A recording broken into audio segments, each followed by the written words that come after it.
প্রবাসীদের রেমিটেন্স নিয়ে আপনাদের এখন এত মাথা ব্যথা কেন? আমার টাকা আমি পাঠাবো, যেভাবে খুশি সেভাবে পাঠাবো। কারণ হুন্ডিতে টাকা পাঠাতে আপনারাই বাধ্য করেছেন। 5 থেকে 7 হাজার টাকার পাসপোর্ট বানাতে দেশে কেন 10 থেকে 15 হাজার টাকা খরচ হবে। বিদেশে যেতে একটি মেডিকেল সার্টিফিকেট বের করতে যে টাকা নেওয়া হয়, তার চেয়ে 3 গুণ বেশি টাকা নিয়ে সেই সার্টিফিকেট সংগ্রহ করতে হয়।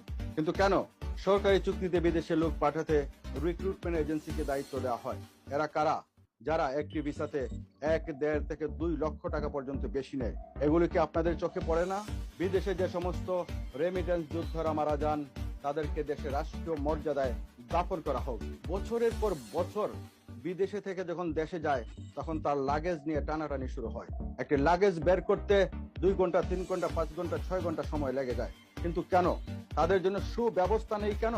আপনি একজন সরকারি কর্মকর্তা কিংবা রাজনীতিবিদ, আপনার লাগেজ ঘরে চলে যায়।